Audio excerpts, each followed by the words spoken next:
To order, I'd like to welcome all of our members to our August regular board meeting for the Holly Navarre Water System.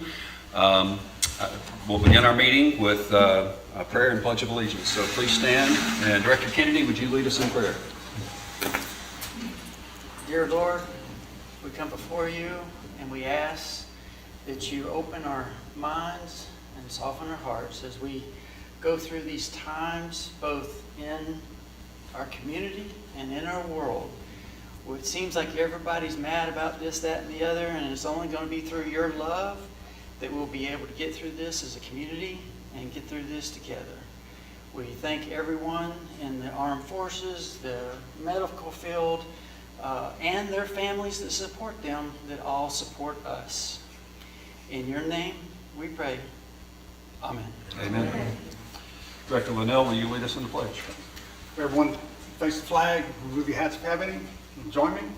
I pledge allegiance to the flag of the United States of America and to the republic for which it stands, one nation, under God, indivisible, with liberty and justice for all.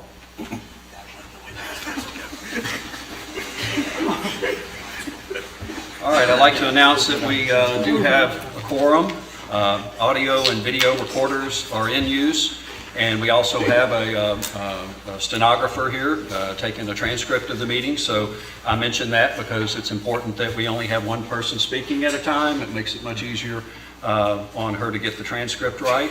And please speak once you're recognized by the chair. If you would like to speak, there is a member sign-up sheet. And I want to point out to everyone that we have an open forum at the end of the meeting that is open for anyone to come up and speak on, whatever topic that might be of concern to them. We also, in 2019, this board adopted an open meeting framework. And in that framework, we allow our members to get up and speak on agenda items prior to the board taking a vote on something.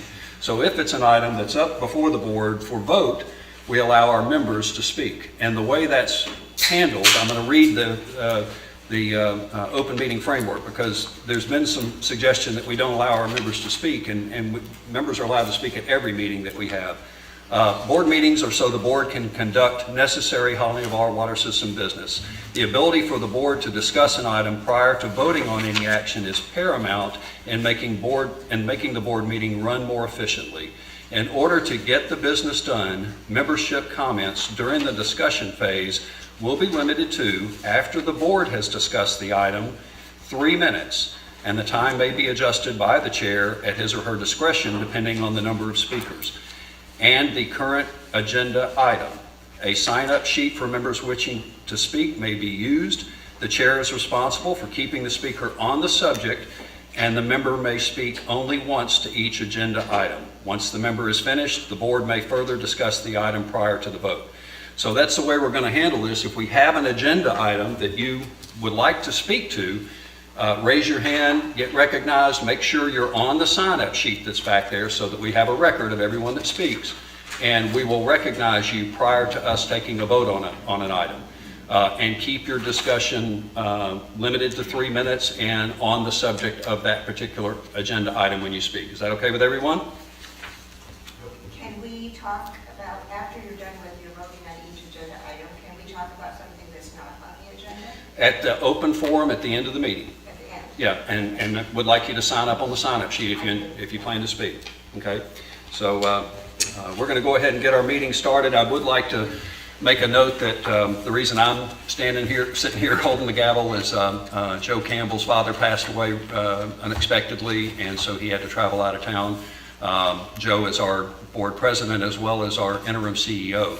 So there may be some information that I don't have that he has, so we'll just do the best we can to answer any questions or that you might have. But at any rate, we're going to proceed with our meeting.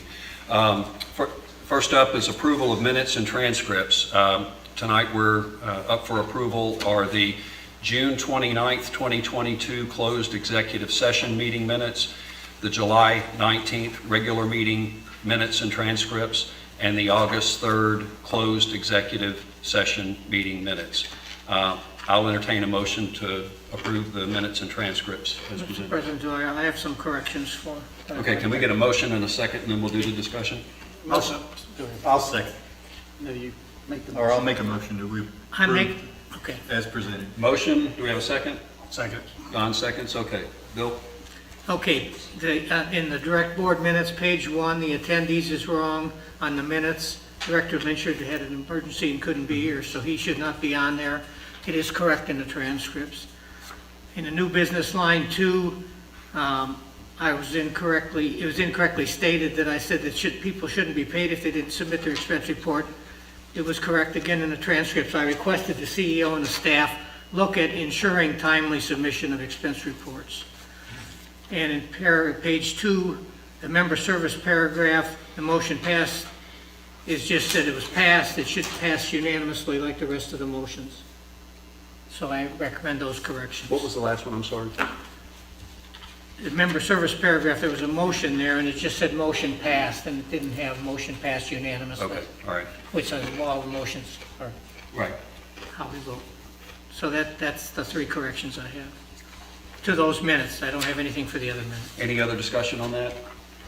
Director Lynchard, would you amend your motion to approve with changes? Yes. Okay, Second. all right, all in favor say aye. Aye. Nays or abstention? Motion carries. Next up is we need to approve our July new memberships. We had 356 new memberships, 312 canceled memberships, and 3 transfers. I'll accept a motion to approve those as presented. Motion to approve. Second. Motion and a second. Any discussion? All in favor say aye. Aye. Nays or abstentions? Motion carries. All right, first item of unfinished business, the Eglin reuse update. Mr. Dunaway. Thank you, sir. There's no change since the last update to the board, and there's been no updates from Santa Rosa County. So this concerns the issue of the right-of-way acquisition. So you were up to date on that. Thank you, sir. And we still do not have a signed agreement from the Air Force? At the meeting on August the 11th, the indication was that the early information that we thought there may have been a signed lease was premature. Okay, I thank have you. not heard an update that such a lease has been signed yet. They keep teasing us with it, you know. And until we get there, we cannot move forward with the rest of it. That's true Correct. statement. Okay, thank you. I believe we can still move forward with acquisitions. We cannot file a lawsuit. Exactly, but if we Yes. settle them without filing a lawsuit. Absolutely correct, Director Lynch, absolutely. Okay, it's information only. Organizational resources, HR Director Jared Cross. Yes, so we are getting employee numbers, a few last final updates before we present it to our legal team and clerk doing the annual review. And then in September, we will present it to this board for final approval and look over the September board meeting. The last update, I believe, you went to the July board meeting where there was to be a complaint process that included board of directors, in case of HR and the CEO. So that's going to be about the final one we're reviewing now. If that's ready sooner than the meeting, can we get it, or, you know, as soon as it is, we've got a draft version, so we've got a chance to really look through it, because that's a lot of information. Yes. Yeah, and another thing, can we get one that's highlighted in red, the highlights, or the changes highlighted in red? Yes. Along with the deletions, so we'll know what exactly has been changed and what has been omitted? Yes, sir. Okay, again, information only. All right, first item under new business. Jared, you're up again on, oh, wait a minute, we're going to skip that item because that employee is not here. We had an employee retire, and we were going to recognize the retirement, and they weren't able to be here. So next up, we have, Onto Our Water System has a summer intern program that was started, and we think it's a great program to bring folks in and introduce them to the water and sewer business. And so we'd like to recognize this year's interns for their hard work and their accomplishments. I'm going to read out a list of names. I don't think that everyone's here, but then as soon as I do this, anyone that is here that's an intern, we do have a certificate for you, and I'd like to present that to you. We have Evan Macon, and I apologize if I don't get your name pronounced right. Courtney Torres, Caleb Scudiero, Jacob Belote, Richard Poff Jr., Isabella Brooks, and Rocky O'Rourke. Those were our 7 interns. And if y'all, go ahead, Jared. We're going to have the 3 come up here. We have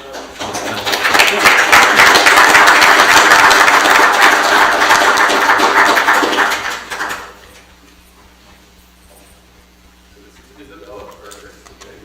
There you are.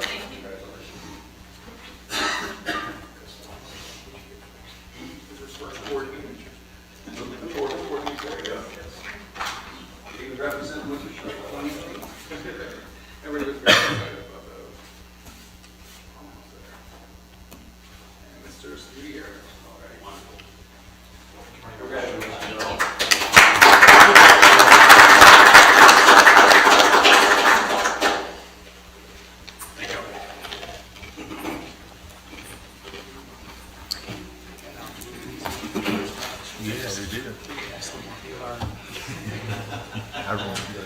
All righty. Next on the agenda is the review of the quarterly June 2022 financial statements. Mr. Campbell.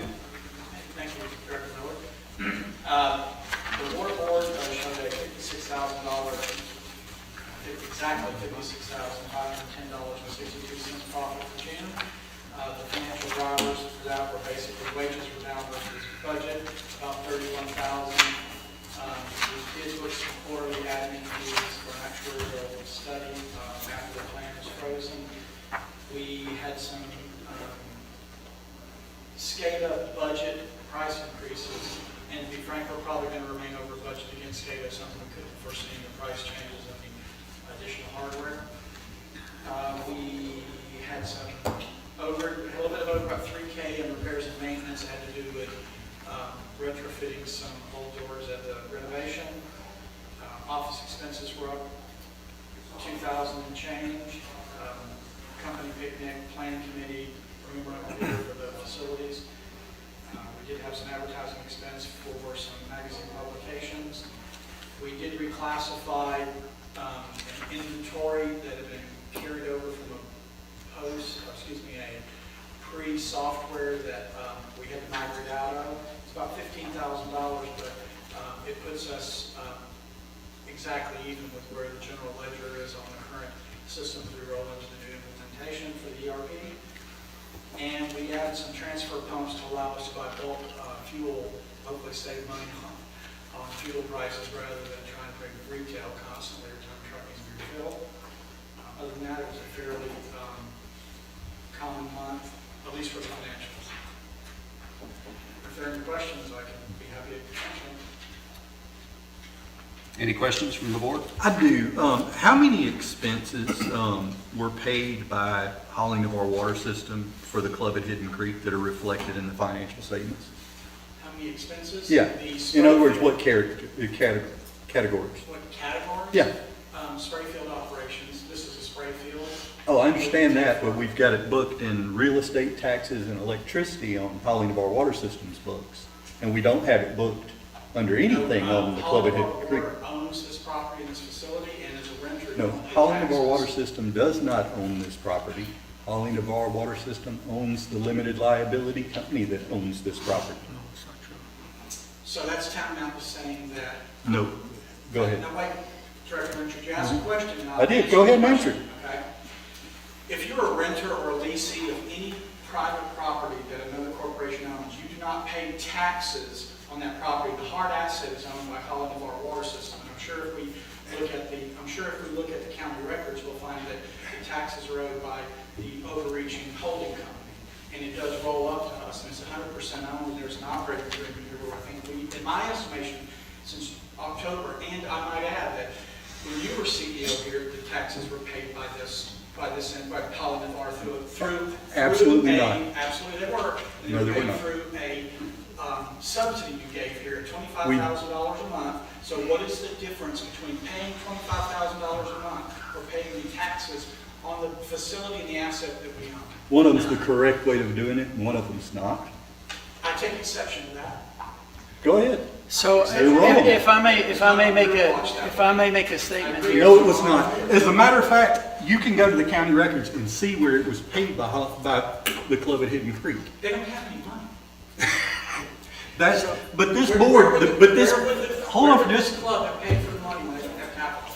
well, this board last year told the membership that it would not be subsidizing the golf course anymore. We do not pay any golf operations expenses. We pay zero golf operations. Holly Navarre expenses. Water System is a not-for-profit corporation, Absolutely. and you're spending its not-for-profit money.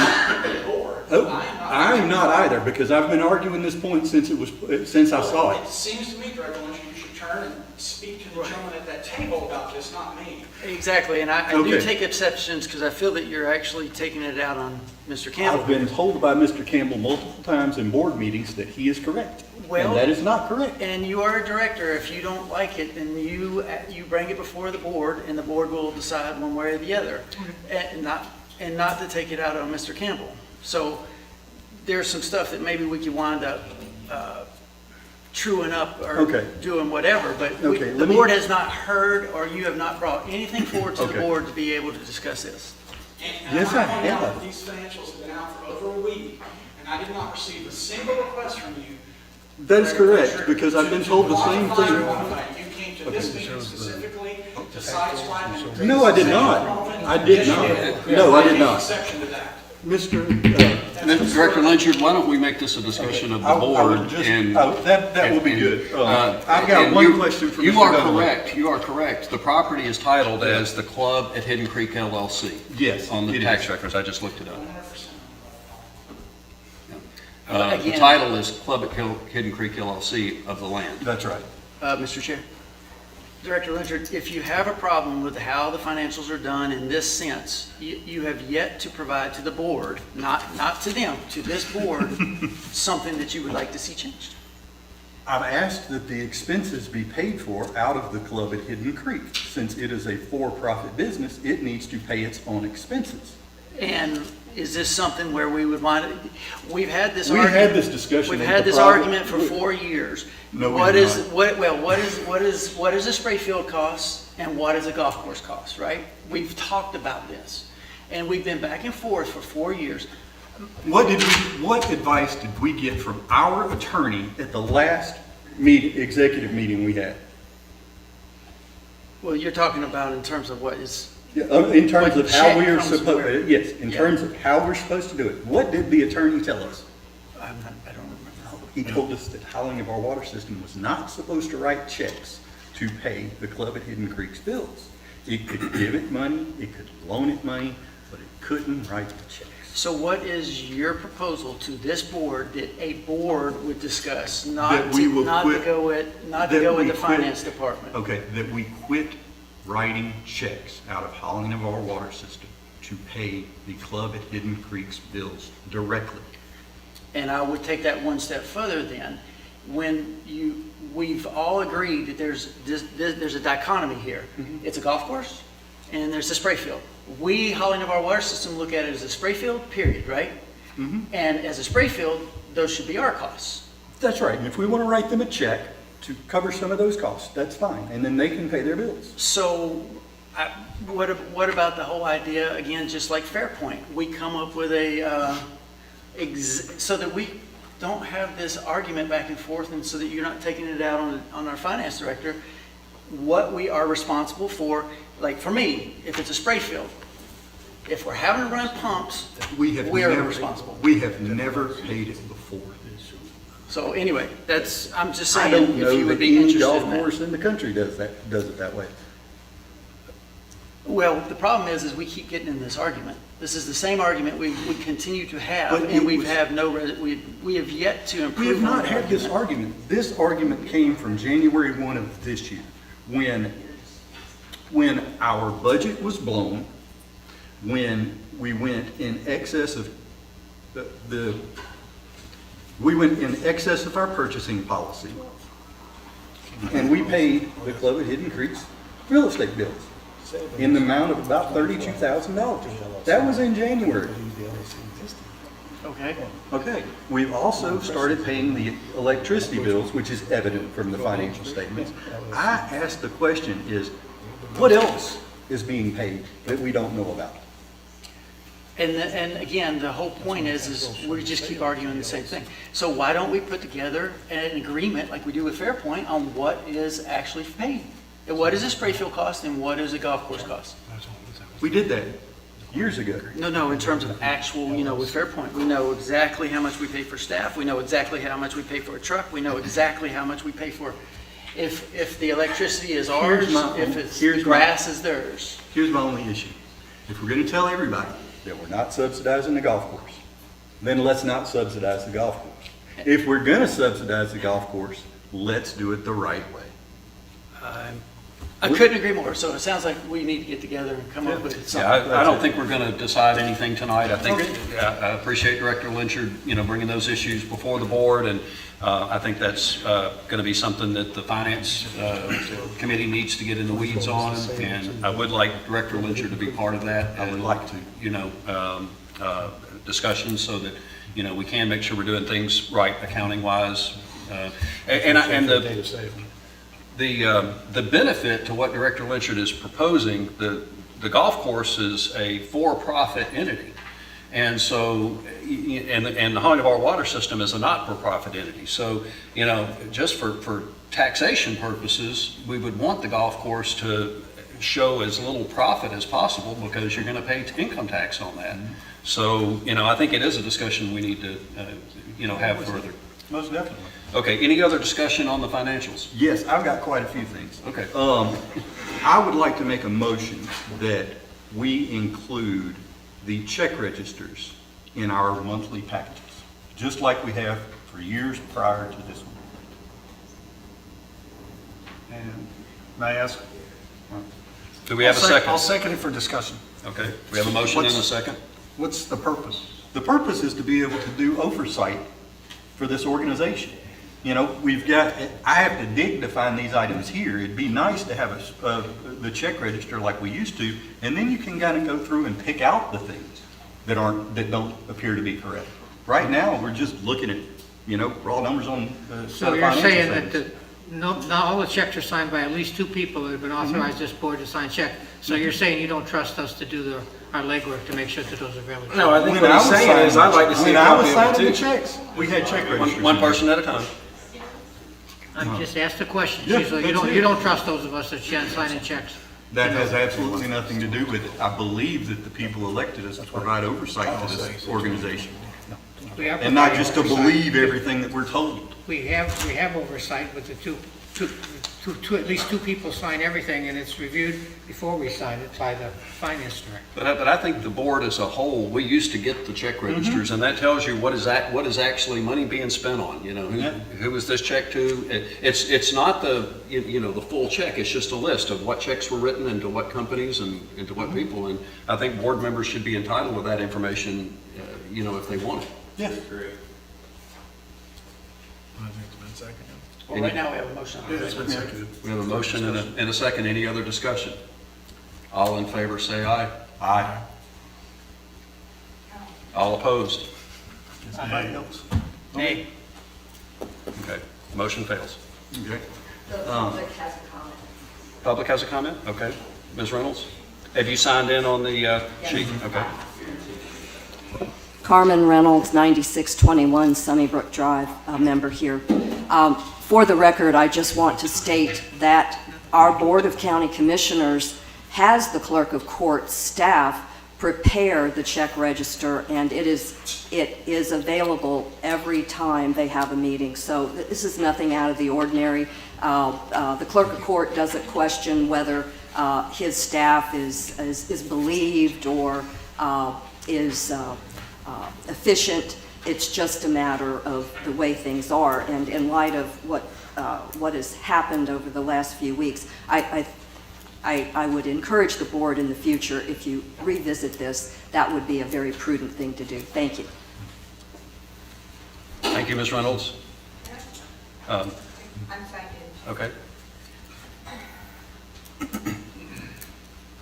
Nancy Forrester, 6825 Tidewater Drive, Navarre, and I'm a member also.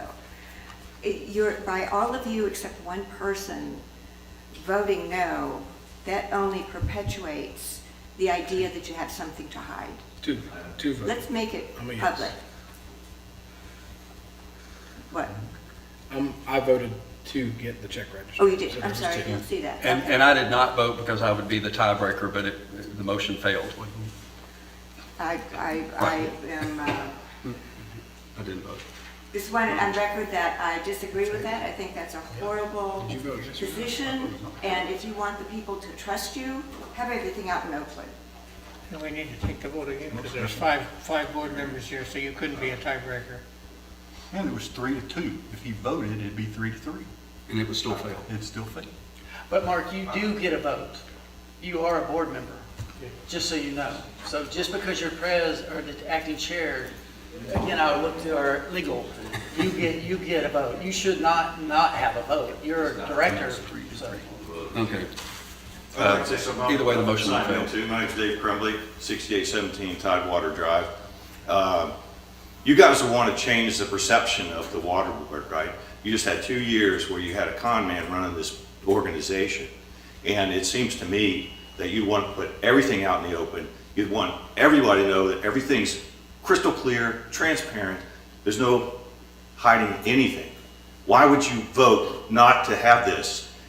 It makes no sense. All the board members should know where the money is going. Every single penny of it. This is insane that you guys vote against it. It makes me wonder why you're on this board. And it does. It gives another level of perception to your customers that you guys are corrupt, and that's what you're trying to disprove, correct? Yes? Yes, sir. Okay. Thank you. I will add that our financials, once we approve them, are posted to our website for the public, as well as every member has a right to see the financials. And that's in Florida state statutes for nonprofit organizations. So Check registers too? I don't know about the answer to that question, but you know. No, it's not. It's not even given to us, so I'm assuming it's not going to be given to you either. Well, that would be a question It's given to you for the when we go attorney. in the minutes, that's the thing. Seeing routing numbers. You don't see routing numbers on a check register. Who are they? Not the numbers. Robert, Arnett, Sandra. Oh, okay, but they're spouses. Okay. Mr. Chair, you talked about the financials being on the website. I appreciate that. However, the financials also include the fact that charitable deductions are being given by our nonprofit. We are a nonprofit. We should not be giving charitable deductions to another organization which we don't even know. We haven't been privy and even asked what the situation is with that. There were almost $12,000 worth of charitable deductions given by our member-owned nonprofit last year. Year to date, at this point, we're almost at $3,000. I would like this to stop. So there is a reason for the financials, and we do look at them, and we would like to help you all guide this utility, and the charitable deductions need to stop. Thank you. I'd just like to point out that the charitable deductions that Holly Navarre Water System makes tend to be along the lines of sponsorship of sporting events and events that benefit the community. And so that is our way, just like tons of other companies, nonprofit and nonprofit, sponsor those events, and golf tournaments. They've sponsored the car show for years. They've sponsored other events, and it is a matter of goodwill. And just about every company does some amount of that. But that'll be up to this board how we want to handle that, if we want to keep that in the budget for next year or not. But it is a budgeted item. Details, And you're entitled to those details, in my if opinion. they're not being printed anywhere. Well, that would be a matter of making a request for that information, what organizations were So benefiting. is that via email? Yeah, send an email request. As a member, it's my opinion that you should be entitled to that, but I'm not the one that'll make that decision. Well, as a member, we should be able to know exactly what you're doing with our. I agree. But by the same token, just because one member may not think it's a good idea for us to sponsor a particular event, it's not, we don't know what the other 17,000 members think. It's up to this board to decide that, but we're certainly open to input from the members as to whether or not it's a good idea for us to do that. Just don't keep that information hidden. No, That's what we're asking for is openness. Well, and that's where you as a member have a right to request specific financials. And, it's my opinion, you should be able to see any of the financials. I'd like for us to do a show of hands or some other way to let y'all know as members who voted yes and who voted no. Because I think there's not a true count. Ms. Forster brought it up, 5 to 1. It was not 5 to 1. So either we need to 4 to 1 or whatever it was. Just do a show of hands, that'd be good. I didn't vote, but I would have been a yes. So there's 3 yeses and 3 noes. And 3 noes. Mr. President, one more thing. A couple of months ago, I asked for a copy of the lease on the equipment at the golf course and haven't got it. I'd like to ask for a copy of that lease again. I don't know the amount. I think it's probably close to $500,000. Really don't know though, nobody's told me. I'd like to see a copy of the lease on that equipment for the club at Hidden Creek and find out for sure, Does our use it financial- for some oversight. Because I think that board in particular needs oversight. You're going to have a static 3 board members making decisions for this golf club. And I think that's wrong. So I'd like to see a copy of that lease anyways, just to make sure everything went well with that. And I believe that the operating agreement states that any expenditures over $25,000 have to come before this board. Yes. And therefore, it's my opinion that lease should have come before this board before it was agreed. I mean, did we put it out for 3 vendors and bids? So we discussed that, and it was in the budget was the reason that it went through.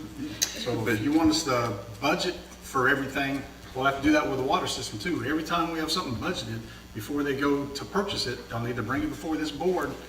It's here in this line item. Would you please approve the line item once again? And that has been the way it's been handled on anything that's over 25,000. Yeah, exactly. Do we have budgeted I items? guess, can you ask Mr. Campbell if we have a total of what the lease was? Would he know? Mr. Campbell, do you happen to know? I don't have the exact number. It's a 5-year extend. It's a 5-year lease replacing the lease that was in force because they were taking the machines back and the course needed it. It was my understanding, I had just come on the board at that point, that it came to a board. I don't know which board, so to speak, because at that time I was not fully up to speed, but that it came through the board process to be signed and executed. And I believe the number is 420-ish. I could be wrong off by like the tens, but it doesn't quite make 5. But it is over a 5-year period, and it is an operating lease, which is capitalized on the balance sheet as it always has been by the auditors at the end of the year as a excuse me, Director Winship, I was answering Miller's question. And it will be capitalized at the end of the year like it has every year by Warren Avery, our auditors, as well as this year in 2022, there are new tax guidelines about how to recognize that. And there's an 80-page document that was just put out, and COVID extended it out to the end of this year. And according to our auditors that I spoke to in the past 2 weeks, that we will recognize it as we always have at the end of the year close, into the balance sheet, not mid-year. Okay, but my request was to the board to get a copy of the lease. And I would agree, and that's fine. I think, Does any board member object to Daryl getting a copy of the lease? no, I think all of us should. We have it. Yeah. One gets, we all get. Right, exactly. Is there a buyout program or is there a $1 buyout, or is it just a 420/ no buyout, we get the equipment after the end of the year? I was not part of the actual procurement process. That was the former procurement director and members of the board who went through that. But I do know that it's such a large sum that it came before a governing board, a governing body. It did come from Not this board. So I wasn't in the meeting, so to speak. Okay. I just executed as it was, correct, and I understand you wouldn't have the correct answers, but we will get a copy of that lease now. Absolutely. Yeah, The yeah. implementation schedule should be published this month, and I was also waiting to provide you with the new accounting treatment rules associated with it, so you would know how it will appear on the statements. Okay. Mark, you still got one. Thank you, Mr. Campbell. We'll wait that from you. Yeah. All right. We have a speaker? Yes, sir. Greg Britling, 2950 PGA Boulevard. I have a question on the expenses. Is there a threshold to a dollar amount where it requires those 2 signatures, or is it all expenses? All expenses. All expenses. Require 2 signatures, yes. And then the threshold that requires board approval is $25,000, anything over $25,000. Okay, any other discussion on the financials? I'll accept a motion to approve as submitted. Motion to approve. Do I have a second? Any other discussion? All in favor, say aye. Aye. Nays or abstention? Motion. Aye. Aye. Where would we see that, just out of curiosity, where would we see that lease payment coming from out of here, Ty? It'll come out of the Flood Increase. The Flood Increase financials, it is approximately $7,000. I think you'll see it in the following month. Okay. Income statement. Okay, Finance Committee updates, Director Thiel. Okay, Director Lynch, do you have anything on the Eglin to add? I know you didn't. I was invited and then uninvited to 2 meetings this month, and I have no idea what happened at them. Okay, the minutes were put out. I think all the board members got a copy of the minutes from the one meeting. So does anybody have? Didn't see that. When did that come It out? came out yesterday or today? Yesterday. Yeah. Okay. Okay, the CIP, Director Linnell was gone, so I chaired that that. There wasn't anything nowhere exciting on that. We updated one of the items on the CIP, the lift stations on 87 has been slid to the right because we don't know what the highway folks are going to do with Highway 87, so we didn't want to commit any money to that.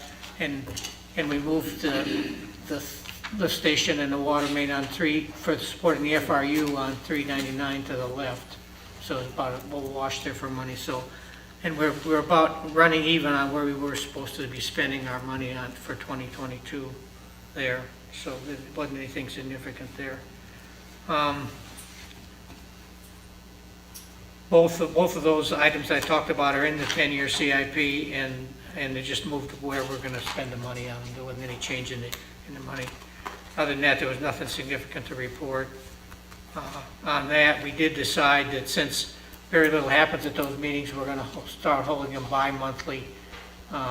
And the stuff is still put in the board packets. The board gets a chance to review everything, but the committee is only going to meet bi-monthly unless something drastic comes up. That's all I have on that one. O&M, Director Kennedy. Nothing further to add, Mr. Secretary. Okay, we talked about the financials already. I want to give. How are we on our budget for the year, Mike? Under budget on almost all the categories, if you take a look on your, on these graphs, we look good across the G&A. The only downside, I guess, would be, not downside, but, and I've said it every month, is our tap fees and impact fees, which is based on what's building, and it's sort of it's just a swag on at the beginning of the budget season, of how much is going to be building and how much we can do on that. So, other than that, we had a good wastewater water sales, and, yeah, so for the month, it's a solid month. And this may not be a question for you, I don't know if you know or not, have the tap fees been collected on the multifamily project at 98 and 87? They have not been, they have not. So that should push us over the top once those Yes, start sir. coming online. I will look at Mr. Campbell, but yes, we'll get a big influx on those. It'll be a large number. I don't know the actual Is that going to be number on cash? that. Or I haven't seen it. And we're not for sure when it's going to happen either, are we? No, we are not. It's that was part of the engineering update, but it's real close to the documents that I issued the impact fee. Okay, It's only 50%. Right. The deal with the property there. right, I understand. But it's still, that's a good amount. It is. Yeah. Okay, the only other thing I have is I wanted to give an update to the board on the Hidden Creek quarterly report, some bullet points. Year to date, we're We have, we're about the same place we were in 2021. We're a negative $20,000, $20,967. That's about where we were last year, if you subtract out the subsidy, which we were paying now. I know there's a bunch of questions about what's a subsidy and what isn't, so we'll have to address that there. Income is up in all categories. Golf revenue, we're up. Income of $32K for the year. Merchandise and food and beverage and event sales are all in the black. The balance sheet is gaining strength. The operating account went from $222K available to $339 over the 6-month period. So that's healthy. At least we have some backup dollars in case we get a stretch of bad weather like what happened in the past. We did receive the $68,000 insurance settlement for Hurricane Sally. That will be deposited in August in our August account. We're putting that in the capital account, so that account will be $133,000. That's another. So that basically makes about almost $470,000 available for us to operate.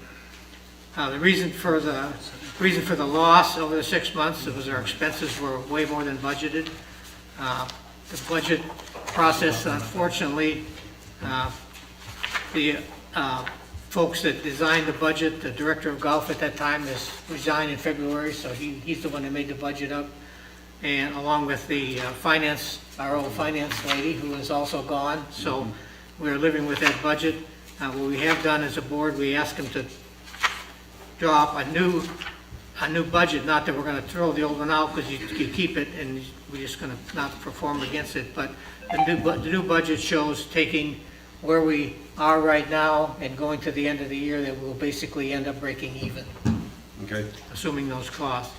The reason we're behind, some of the reasons the budget failed, is there was a bunch of bills that came in from last year that weren't paid for one reason or the other.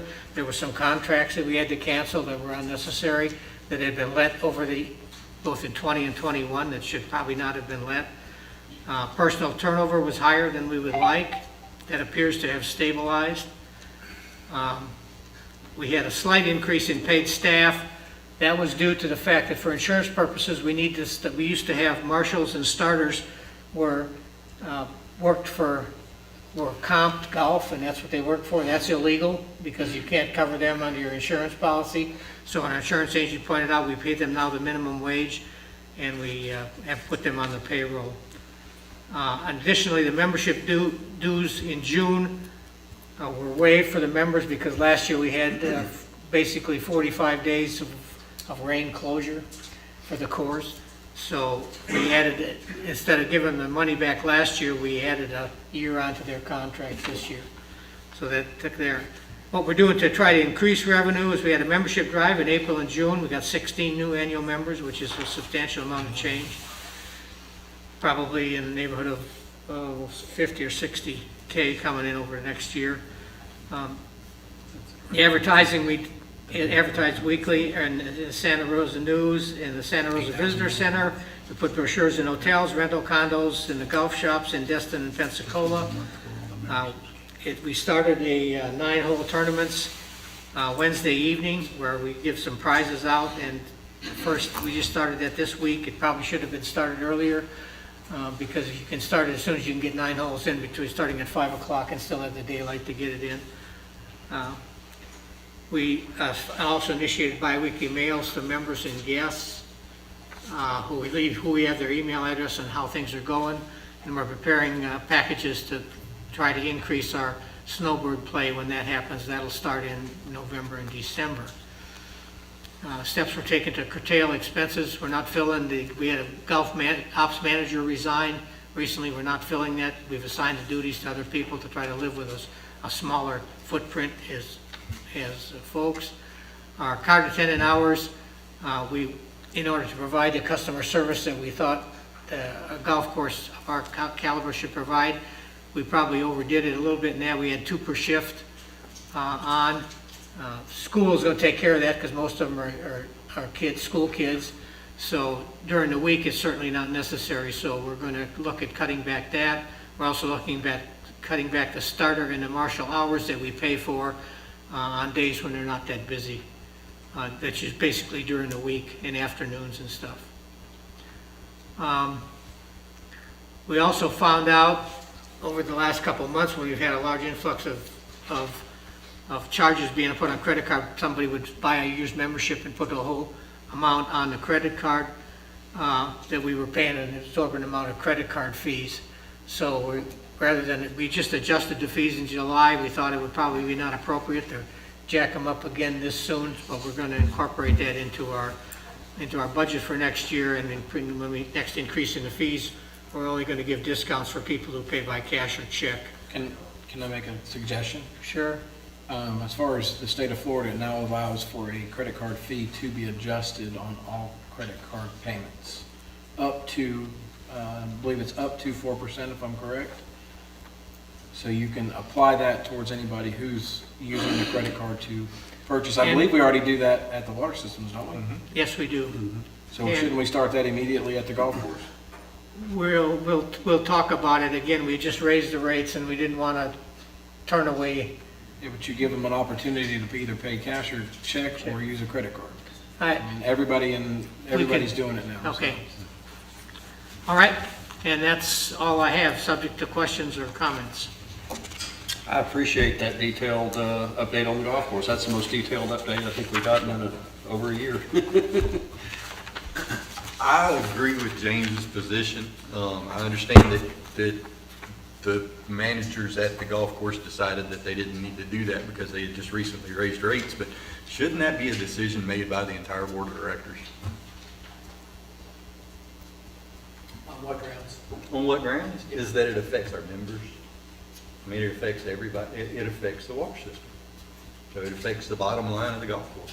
So you're saying you want this board to be making the decision for our LLC on whether or not a business transaction should be done?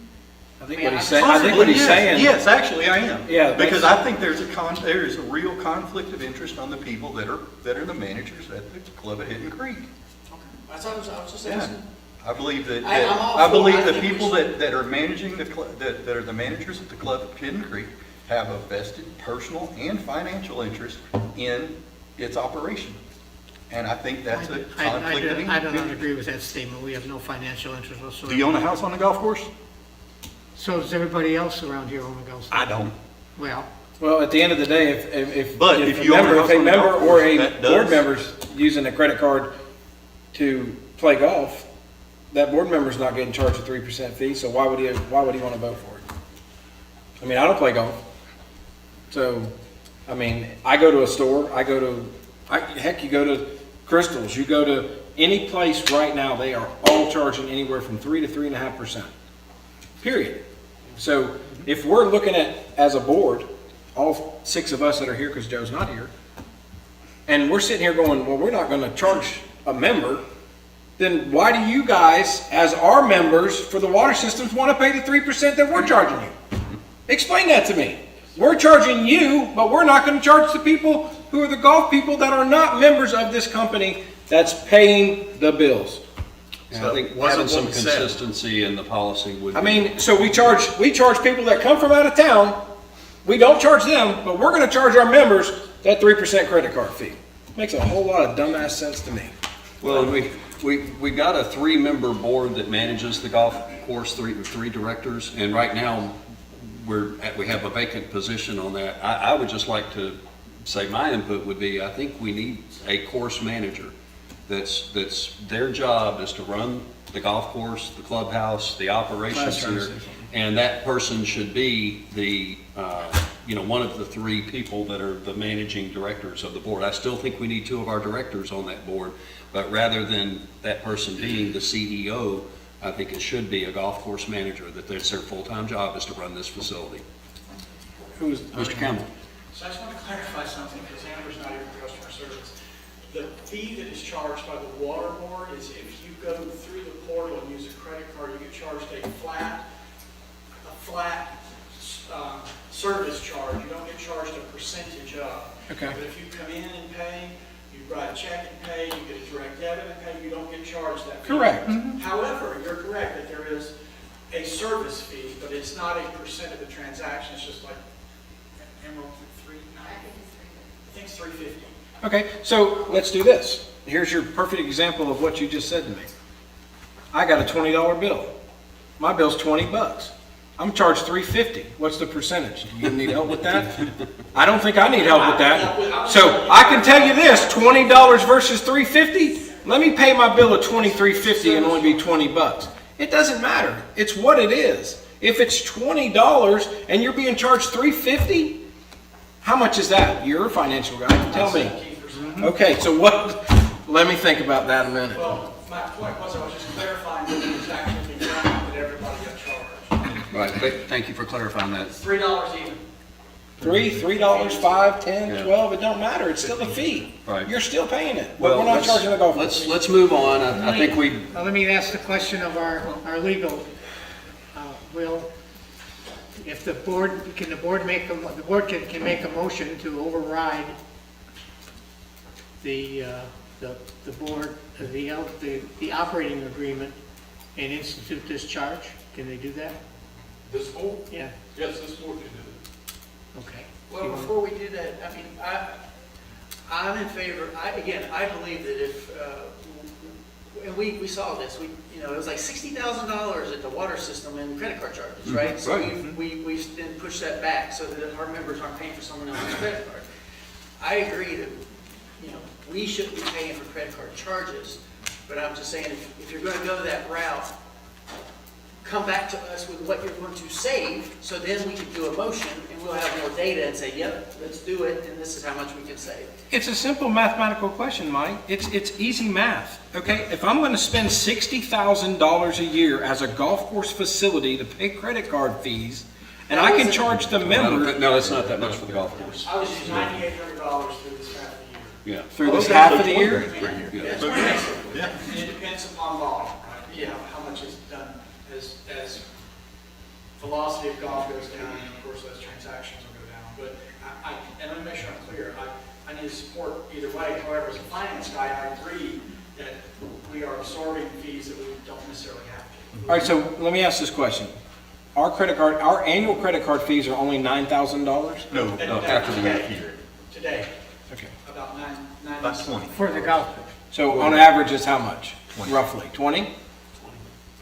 Probably less than that. 20,000? I don't want everybody to have to pay 20 grand for someone else to use credit card.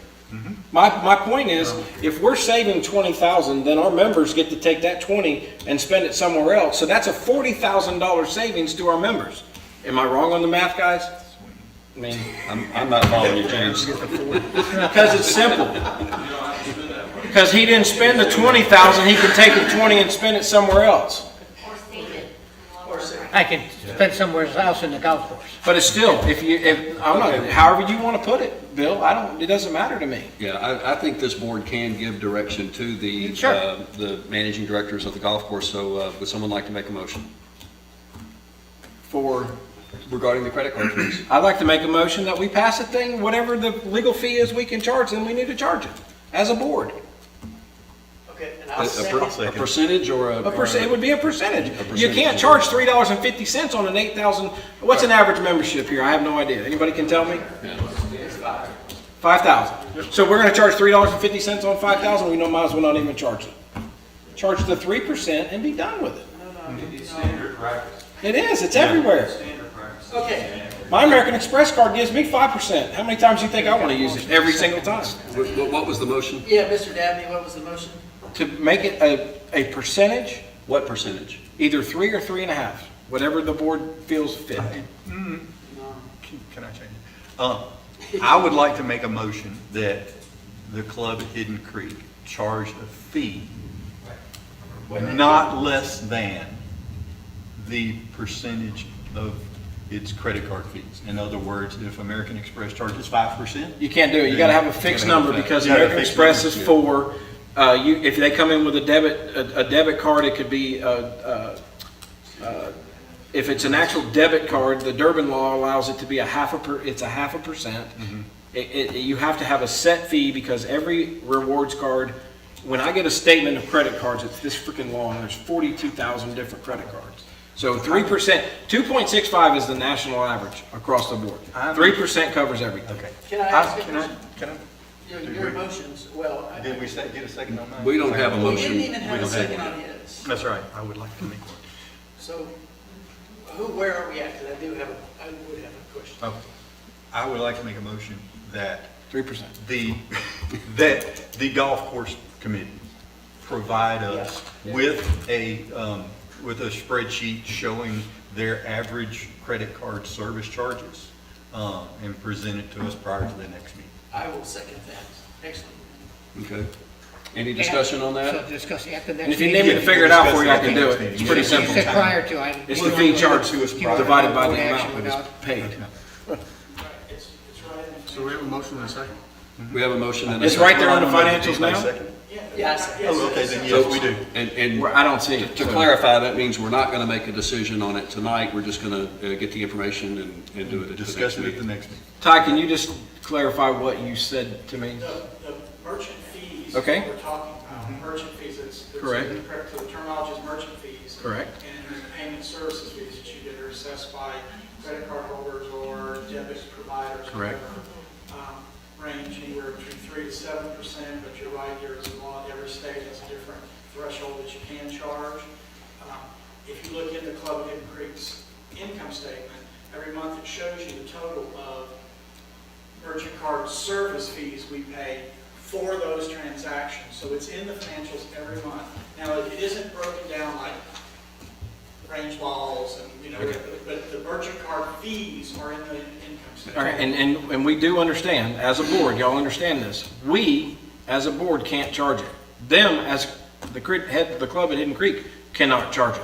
The only person who's legally allowed by law to charge that fee is the credit card processor. So the credit card processor has to go back and implement that fee as the credit card's being swiped. Period, dot. Am I correct, Ty? That's correct. You can also define it as we have it in the portal system. It's a convenience fee of using the portal, so to speak, which is why it's $3 and not a cent. That being said, the merchant card service fee actually takes this, what's called a haircut, off the top and remits you back, let's say 96 cents on the dollar or whatever the agreement is. And that is how they recoup it. However, we count that and put it in the income statement. I mean, it's a separate, we get told how much it is. We'll give you a statement. Okay, let's vote on the motion. I want to call the vote. All in favor, say aye. Aye. Nays or abstentions? Okay, we'll come back to that next month with an actual recommendation on the amount of fee to charge. Okay. I will provide the data for that. Yeah, all right, so that was everything on the Finance Committee update? That's it, I'm done. Stick a fork in me is. All righty, so next up is Mr. Campbell on our employee group benefits, and I think we got part of the information, but not all of it, is that correct? Right.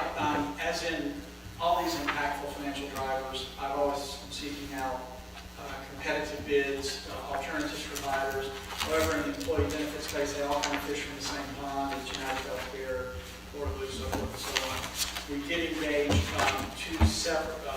two additional agents to shop and or do their actuarial runs to lower cost if possible. The first couple passes that have come through are showing us with very minimal, like 3 to 5% possible increases as a package for our entire employee benefit plan, whereas last year we were looking at 39% in this renewal phase. So we've driven down some possible funding alternatives and ways to structure our plan so that we can have some cost savings and waiting on the final return, which is, I was told, is in my mailbox this evening. Do you know which other companies we reached out to because I can just tell you this, Mr. Campbell, was back when I first got back on the board, I was one of the drivers that went out and actually got us funding got the healthcare and all the stuff, and we saved a bunch of money when I went out and started doing it. And we went with Blue Cross Blue Shield out of Gulf Breeze. I can't think of the gentleman's name. Do you know which companies we've reached out to? You said there was 2 others besides United and Blue Cross Blue Shield? Vanguard, there's a new one, Vezer, there's United Healthcare. They're looking right off the top. United Healthcare would be 156% increase over last year. So suffice to say that one didn't make the cut. Right. And the real crux comes into several other issues as well as customer service for employees, staffing, teledoc. Can we do alternative prescription funding? Can we, I mean, there are several sort of other ancillary things that we are looking at to hopefully reduce those costs, which is how we've limited it with, I mean, I consider it a win if we come out of this with a 3% increase on, you know, on insurance costs in this environment. So at worst I've seen so far is about 5. So all the major players that are in this area. Yeah, I mean, my biggest thing that when we were doing it was we were trying to keep everything here, and we made them, okay, you show me on this sheet that matches this sheet. Yes. And if it's a box check no, I want to know why it's no. And as what current stands, the parameters for quotes from the agents were, this is our current set of, you know, this is what we have. Show us that level, show us alternatives, show alternative funding strategies, which will be very esoteric to talk about, but HRAs where we might say that we honor a $2,000 deductible, the employee has a $500, and our experience is that only 35% of our employees make that deductible, and it becomes 30% cheaper for doing that. Well, that could be a win to us. Some of those discussions that we can have to sort of flesh that out, but I've looked at numerous strategies, and they check all the boxes and maintain coverage while limiting price creep. So will we still have less than 60 days? October 1st, our deadline, or October 30th? We have it now, we're in October enrollment, but we need to be, for the next meeting, we will Yeah. I will submit you all the quotes. And So I think we did it in options, and you November, guys if I will have remember to do right. some sort of Board action with that, I mean. There's just no time to get the actuaries to run all the numbers between the different groups. Okay, so we'll do a board action And with you'll that. be able to see who those private entities were, those agents, if you guys, I don't think it's appropriate to speak about it before they're done. You know what I mean, before they, Correct. until I see the last. Okay. Ms. Reynolds, you had a, Yes, Mr. Chair. Carmen Reynolds, 9621 Sunnybrook Drive. For the record, in 2016, you all made the headlines for granting a platinum health care plan to the employees that was even beyond what the military offered to their people. There was talk of stepping that down and modifying it. I'd like to know for the record if it has been stepped down and modified yet. Stepped down last year. I'm completely unaware of what was going on in 2016. I've only, I came on October. None of us so were I'll on the take board. you. None of us were on the board at 16. all right. I think I was. Yes, But I wasn't here last year, so I don't know what the. Mr. Lynchard was the president then. Okay. I mean, So- I don't know can't the remember if answer I to was that there either, either, so. Yeah. So we don't know if it's still a platinum health care plan or not, or whether it's been modified and stepped down. I can't say for sure, but I believe it is not. It was stepped down last year. I'm almost positive of that because it was brought up that we were paying an exorbitant amount, and we stepped it down Do you know what last year's costs were, Bill? off the top of my head. For the organizations? Yes, sir. In total, 1.5 million is approximate, maybe 1.4 and change, and I pulled it from my head. But I believe it was under 1.5, and that looks like where it's going to come in within 30 grand or so, depending on percentage, so roughly there. And to answer your question, I'm not really sure I understand the context of platinum, but I think that's a subjective term, and I don't know what it was in 16, and I'm not sure where that information would. Right. Platinum would be synonymous with Cadillac Health Plan, and maybe we could address that at next month's meeting. I would like to know more about it, or off, to the side. We can give a report on what we ended up doing and what the plan costs are, that should all be Did I hear you information. say, Mr. Campbell, 1.5 million per year? That's a number that appears, that's all waiting, that's everything. That's, health, the short and long-term disability, workers' comp, all the stuff we have to, because the company have to provide, some of it we have to provide. So it's an all-in number, it isn't specifically just the health plan. Is there life insurance in there as well? There is a small piece that is like one-time salary or something like that, but it is not like a 10 or 15 or 20 times. It is a pretty perfunctory. And that's in addition to the 401K plan, correct? We do have a 401K plan. We no longer have a defined benefit plan that's open to any employees and has been frozen, no salary creep. That has been taken care of. But the 401K is employee funded, and then there is a match that the board approves on a quarterly basis to match them like it would the other 401K. And that percent match is, Sorry? so is it an equal match or a percentage match? It is a percentage match up to whatever the board approves, so it's up to 7%, whatever. It could be up to 7%. And when we did that, we were, ERISA law. Pretty much industry we standards. were looking at our long-term pension obligations, and that was a substitute for Right. keep continuing that program, and that saved us a ton of money to go with something that was more, a match than. Because that figure was really scary. It was, yes. Thank you, Yes. All Mr. right, thank Chairman. you. Saved All right, us let's- $7 million in the first year. All right, so that's a non-action item yet. That'll be a board action at a meeting once we have those other bids come in. The next item on the agenda, the board had, in a board action without a meeting, appointed check signers for municipal engineering. And the check signers that were on there were Phil Phillips, Joe Campbell, Dale Long, and Ty Campbell. And the recommendation is that we don't really need to remove Ty because he was never actually put on the account, but change that check signer, and instead of Ty Campbell, let's appoint Bill Thiel, if you're okay being a check signer on Messi. I guess. Okay. Any discussion on that item?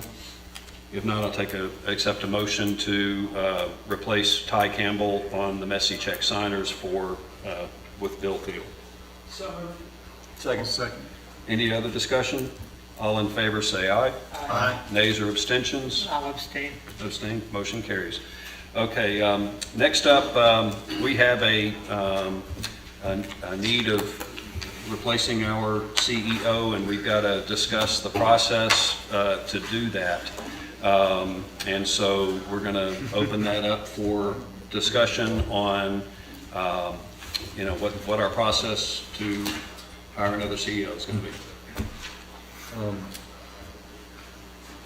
Well, do you want to talk about what we did? Let's not use the same company we used before. So No, aside from the company, do we have the process that we use written down somewhere? Well, And notes first that we we could look spun, at? first we spun up the personnel committee two We need years to do ago. that. We'll I think we still need to spin that up, right? Yeah. And then board members will be appointed to that. And then what they, yep, you already have it. And then they would go out, the personnel committee went out, and this is what we did 2 years ago. They went out and got bids from recruiting companies. Okay. And then we also wound up opening this up to anybody locally that also wanted to put in their hat in the ring if they wanted to be the CEO here. And then the personnel committee came back with options, and then the board picked the recruiting company. The recruiting company then went forward and found us, I think it was 7 candidates, which we whittled them down to 4. And then we started doing real interviews and bringing them in. That's kind of the backstory. So how would you like guys? I am not doing this one. I'd like to make a motion that we reconstitute the personnel committee for this purpose. Well, for other purposes as well, but reconstitute the personnel committee. And I would ask that this committee not be limited to 3 board members. In other words, I would, as the personnel committee is by definition personnel, which is sensitive private information, that all board members should be able to attend. Well, you can, but we just have to notice. Yeah, it we just have to 48 notice hours. it. Yeah, 48 hours notice. Yeah. So, Is that right, Mr. Fenwick? That's correct. A special board meeting would require 48 hours notice. So I'll second it for discussion. okay. So this committee is going to extend past I would bet, or I expect, past December. If there's a change in board members, are the new board members automatically on? And is it board members that are on the committee? Is that what we're voting? Basically all seven. All the board members are on the committee. Well, in other words, we do it similar to what we did last time. At the last time we had this issue going on, all board members were allowed to attend. Now, only a couple of them, or 3 of them, or 4 at most decided to show up. But and I'm there, but that's what I'm saying. All the meetings have to be noticed. I didn't make my point clear. Oh, okay, I'm The sorry. only thing I want to confirm is, we are saying all the board members are on the committee. We're not naming any of us individually. True statement?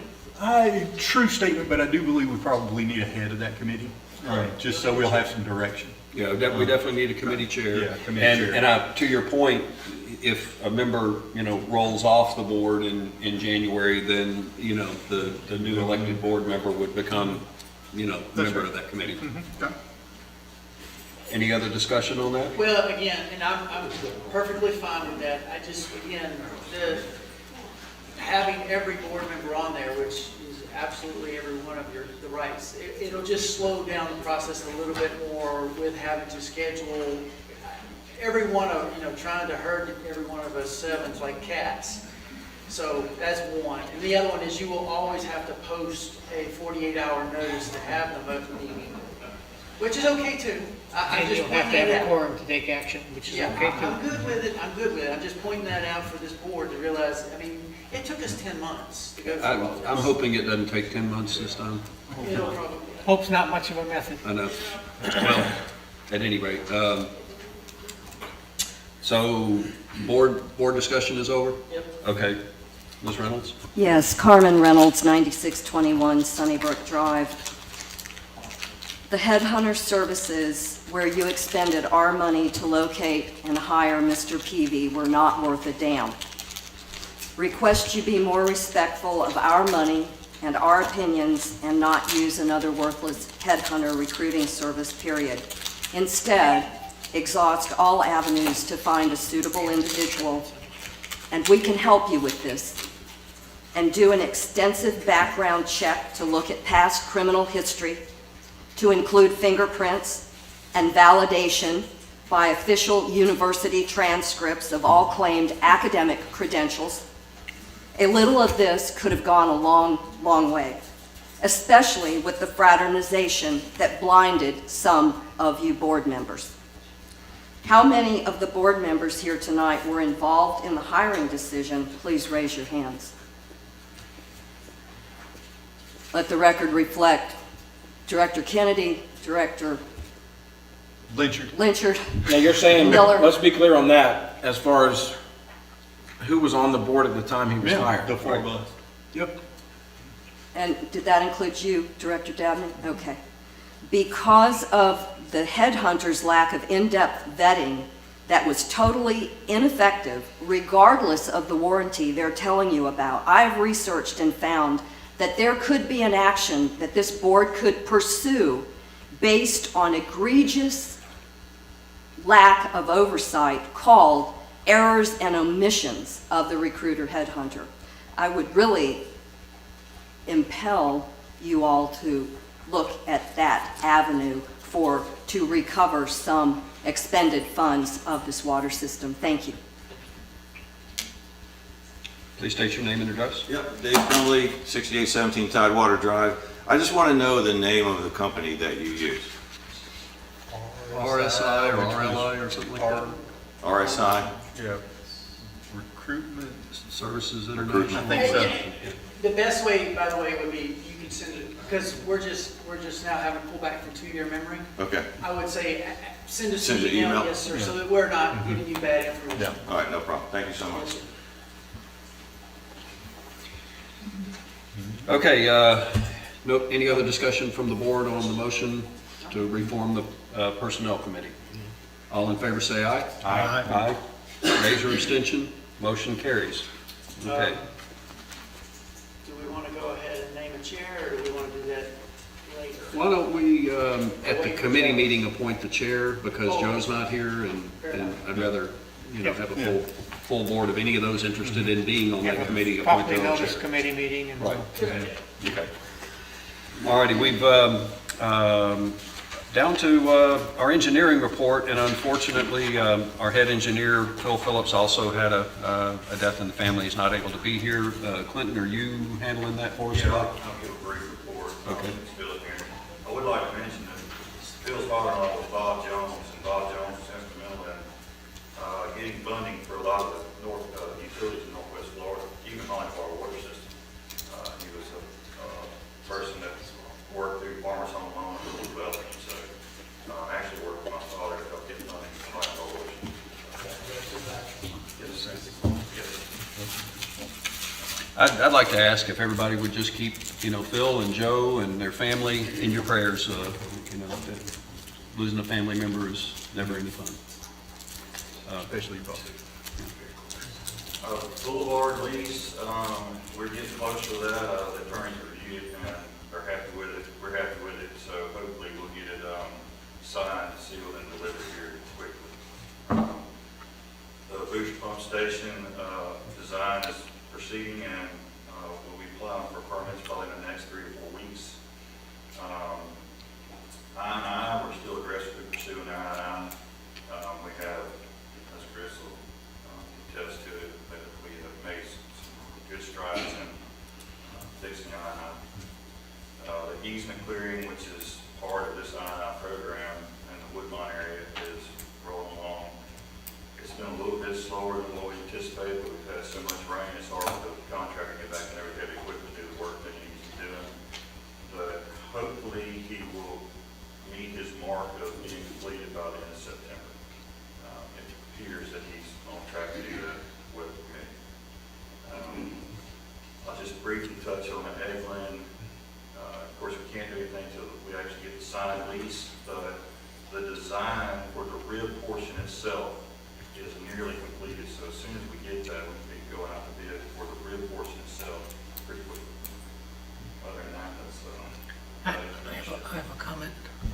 Mr. Thiel? I have a comment. I'd like to compliment for getting the unaccounted for water loss below 10%. It's been a goal for a long time, and I've been harping on it, and it's been above, and I think they finally found where the glitches in the system were, so my compliments to the staff for doing that. Any other questions for Mr. Wells? No? All right.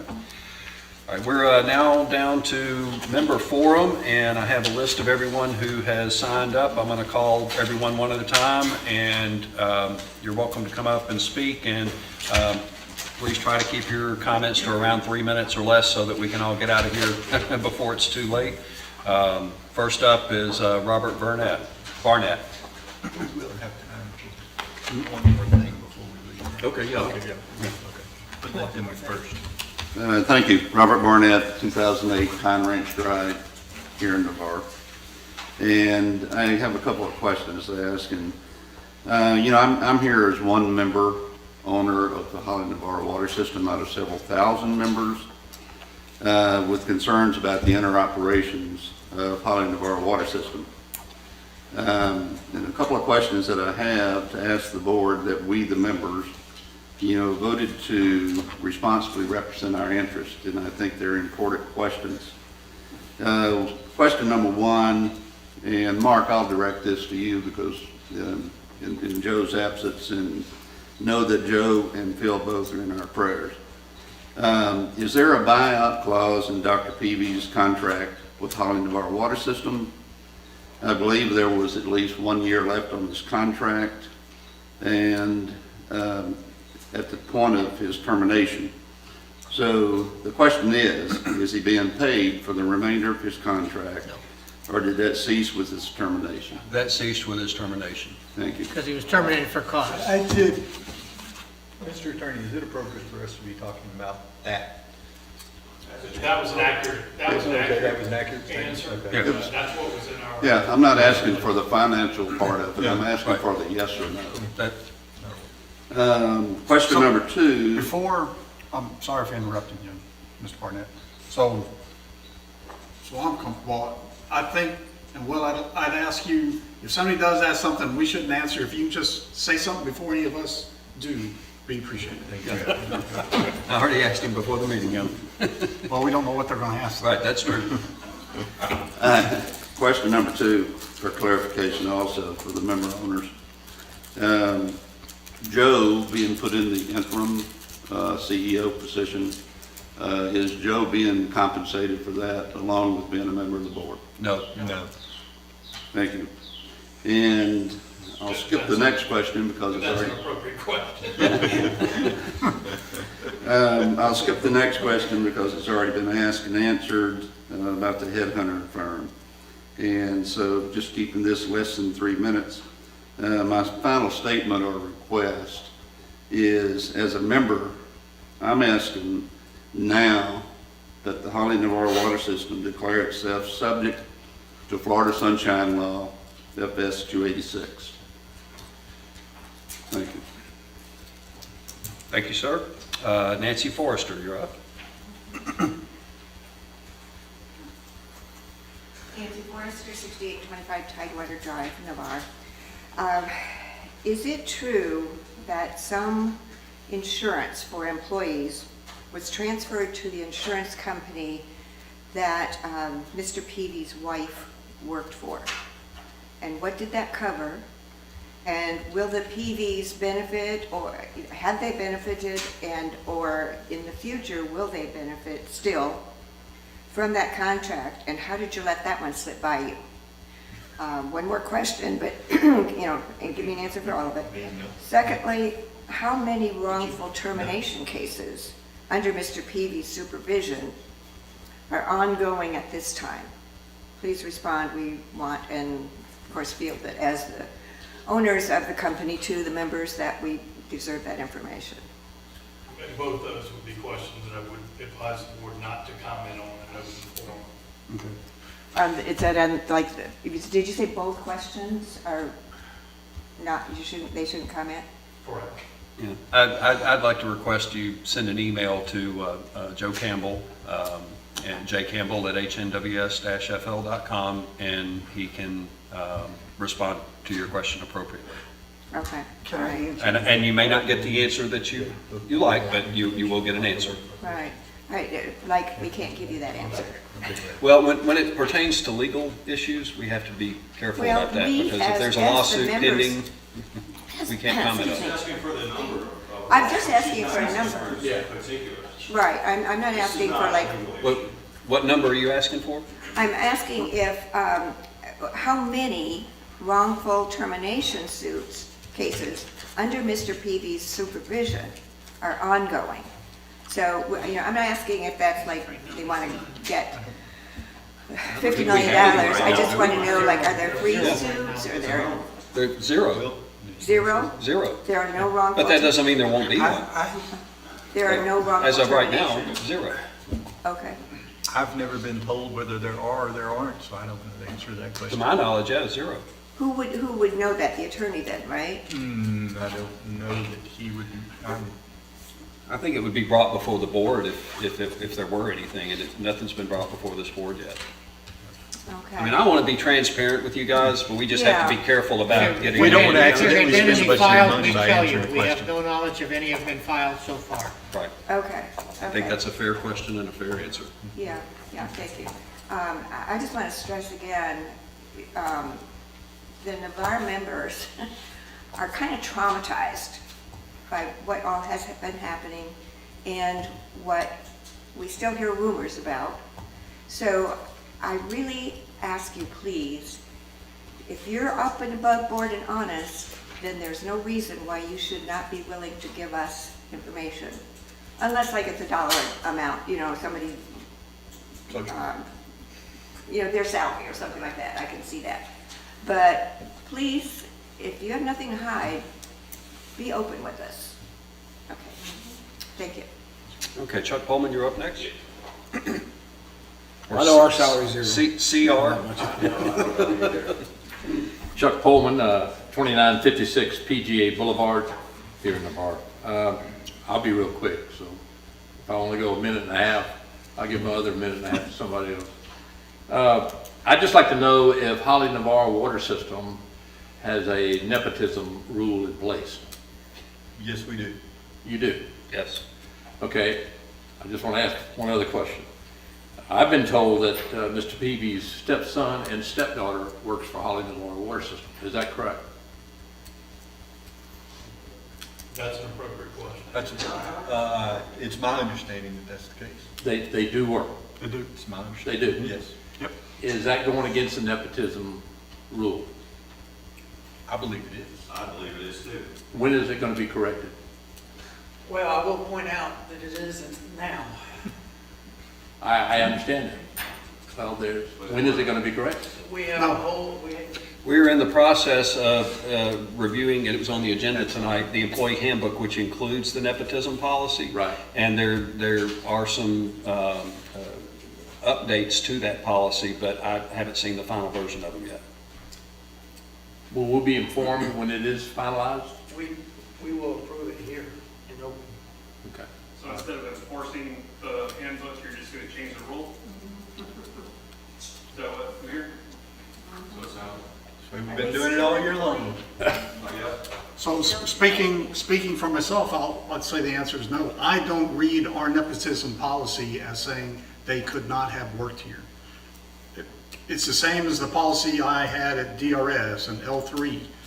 You can't report to a family member, but brothers, sisters, cousins can work in the same company. Everybody reports to the CEO.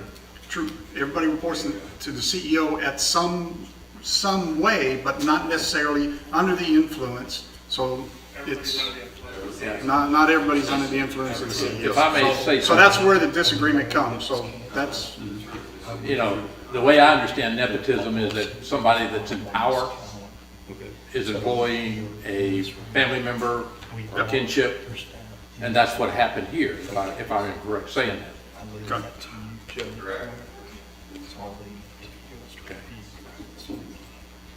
Any other thought process on that? Nothing? Nothing I didn't already say. Just to reiterate, to me, he didn't have control over what they were doing. And I can only say some board members disagree on that philosophy. He's the CEO. He's got control over the entire organization. The CEO did. Yeah. All right. Well, going forward, you're going to hire another CEO. I guess you're going to go to the handbook and you're going to explain the nepotism rule in concrete. I mean, it seems like it's a wishy-washy, to me. I'll say this, the nepotism policy and the interpretation of it was not a unanimous board decision on that. So, it takes 4 out of 7 to make a decision on that. Okay. All right. Thank you very much. Okay. I'm going to pass the floor back to That's it. our attorney, Mr. Dunaway. We do have a comment to make. Go ahead, Mr. Dunaway. Yeah, thank you, Mr. Chairman. I just wanted to update the board in light of the question from the member. At your special noticed meeting at 5 o'clock today, which was canceled, I would have updated you that there has been a lawsuit filed against one of your former employees, and that is something that I am prepared to brief the board in more detail in a personnel meeting, a legal special meeting when next scheduled. But I didn't want that information to go unanswered tonight. So those details will be forthcoming at the next special meeting.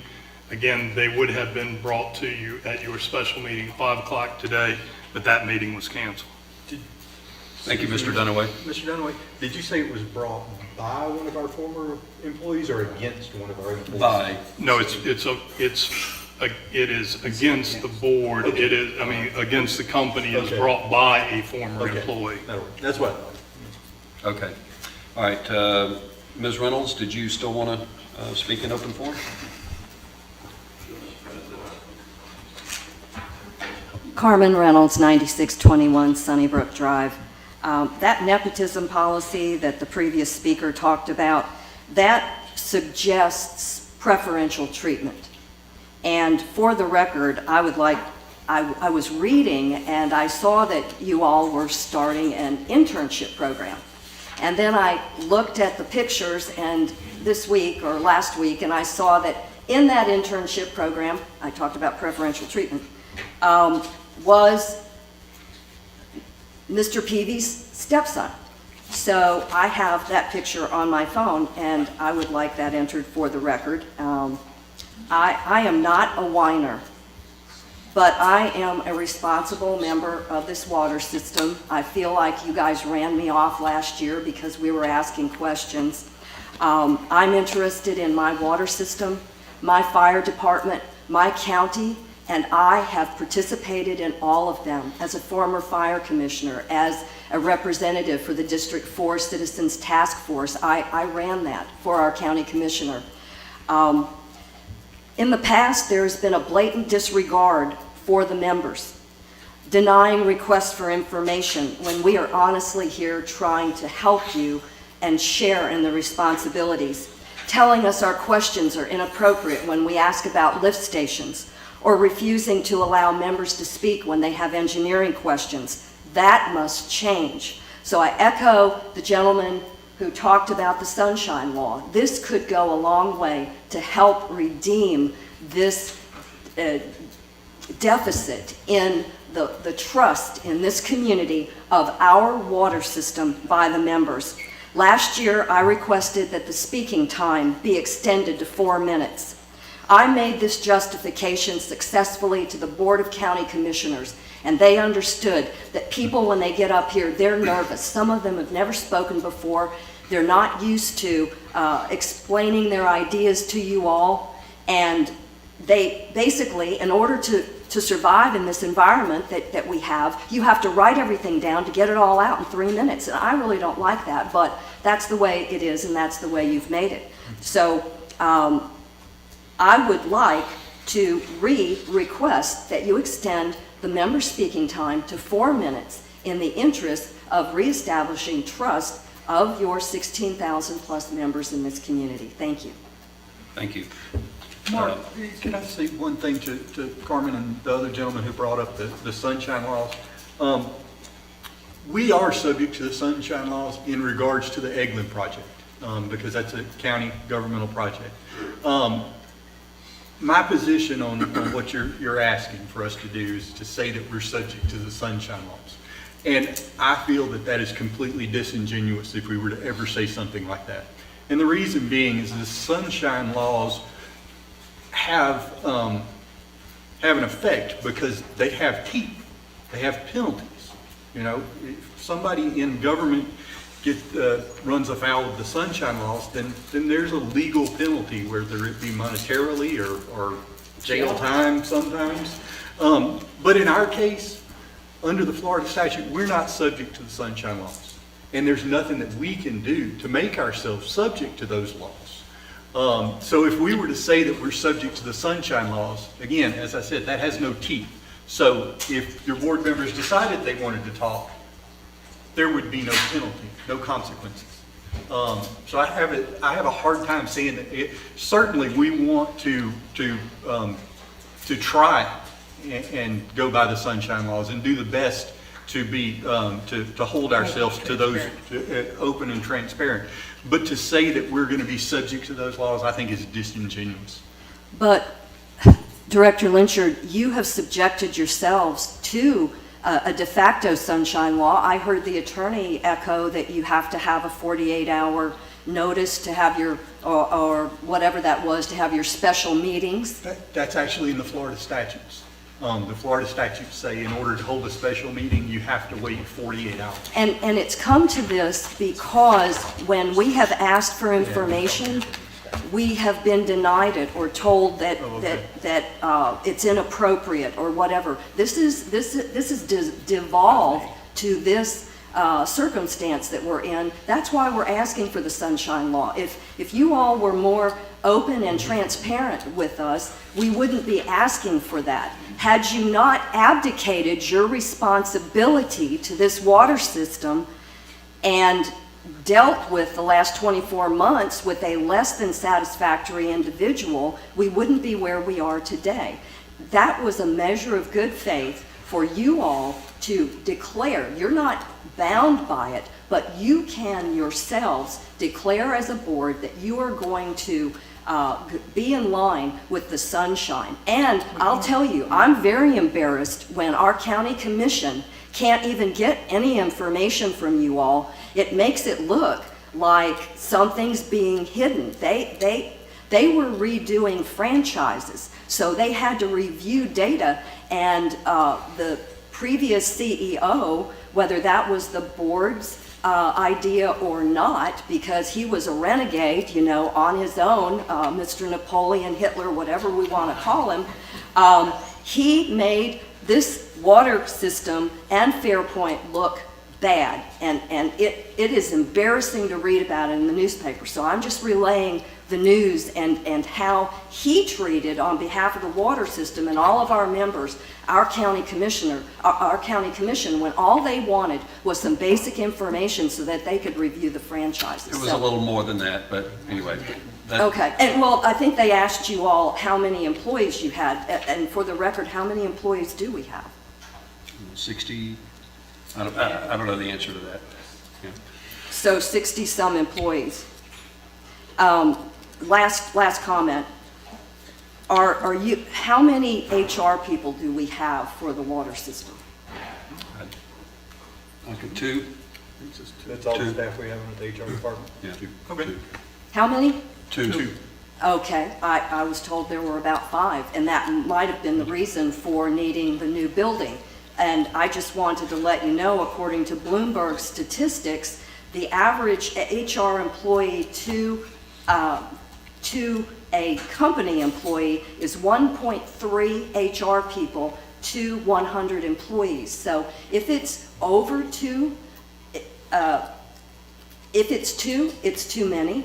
And if it's close to 5, it's way over. So we really need to be looking at internal things like this. And this is why the community can help you to make sure we're in line with the statistics. And we are friends, not foes. Thank you. Thank you. Mike Matthews. Just for the record, we gave you 5 minutes there. Yes, you did. We haven't really been putting clocks on people, okay, but it's to try to make it fair to everybody and let us all get out of here at a decent time. Okay, Mike Matthews, you're up. Mike Matthews, 2193 Bellmead Circle. I do appreciate you guys' time. And let's hurry. Is there any thought of hiring within for the new CEO position? Can we elevate from within the company? And I think a lot of these questions are based around transparency, as in, can we get a detailed forensic audit as we're looking for a CEO, so we can kind of go into this thing with a nice, clean set of clothes. And I think it also would show where we can save money, maybe where we're spending money or allocating money, like you were saying, Daryl, about how we're doing it. It's probably a big CYA in my estimation.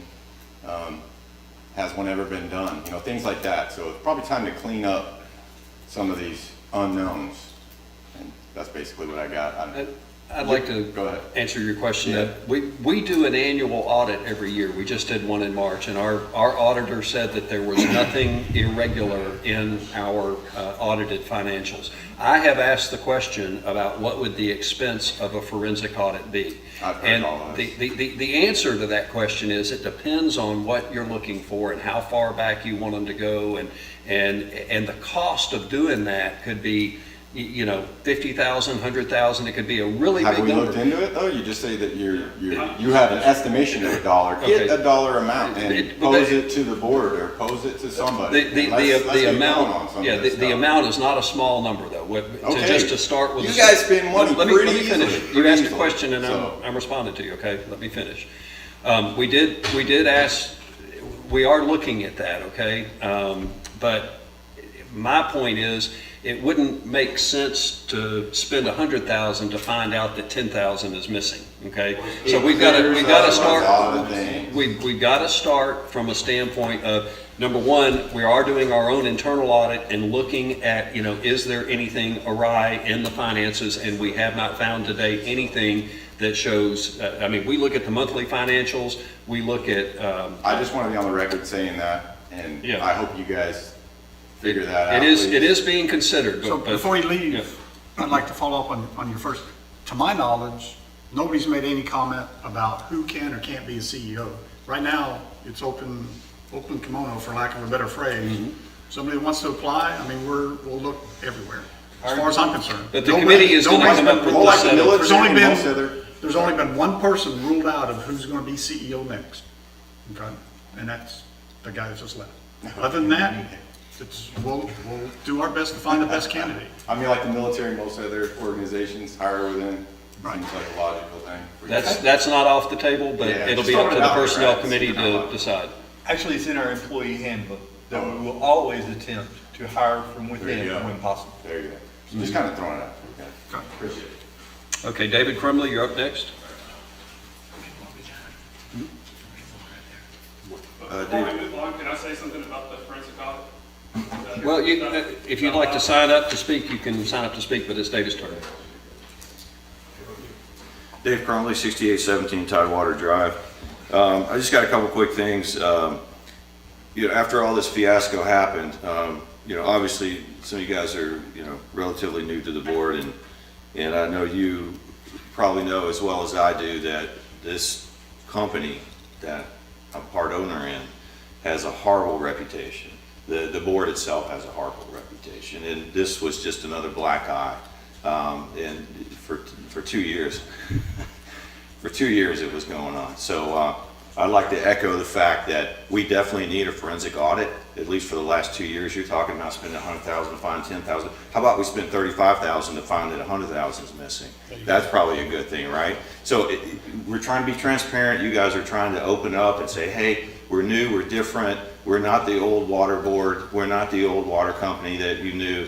So let's do that. Let's actually do that instead of just that, okay? So that's my opinion on that. We need a forensic audit, and we need it immediately before any records disappear, like in a So fire you're or saying you want a something. global forensic audit in everything, not in any one particular area? You want everything from... I would think everything that went through Mr. Peavy's desk needs to be audited, every single That's not thing. the question. There's a lot of stuff. Do you want the billing department all looked at? Yes. Okay. So there's all Nowadays, kinds we of don't have departments. fires, we just hit buttons. I'll just delete. Delete. Yeah, I mean, whatever it takes to get to the bottom of this guy's mischief. He was a professional con man. He was so good at it, you guys hired him. That's how good he was.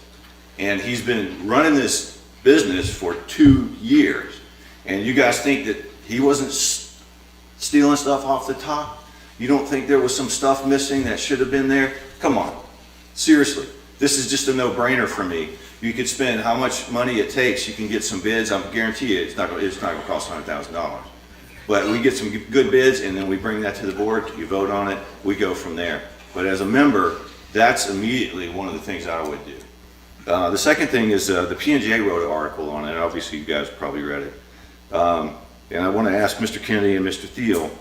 Ashley Ferguson reported potential financial issues. As it says in the article, is that true? To you guys, she specifically called out you two. No. Okay, so that's not true. Did she report to you that there was potential financial issues? She insinuated there might be, but she didn't give any specifics. Okay, and we never looked into it, never even turned the page. We did look into it. You did? We looked into to see if any of the things were, I found that we looked at it when Mr. Campbell came in, and he did not see the same He things did. that she talked about. Okay. And I'd just like to say the entire board was not privy to that letter. So just No, I everybody understand that. Yeah, there was particularly two gentlemen that she mentioned. So that was the question that I had, that if that was the case and I was in charge, I would definitely look into it, and it sounds like you guys did. So, but yeah, I think as we all kind of understand now, you guys have to be as transparent as possible now.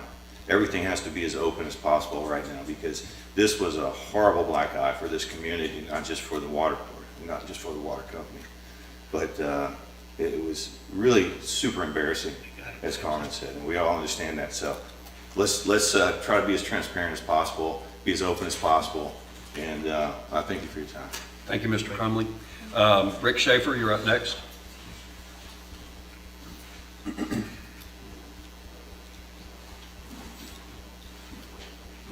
Schaefer, 6915 Jasper Street.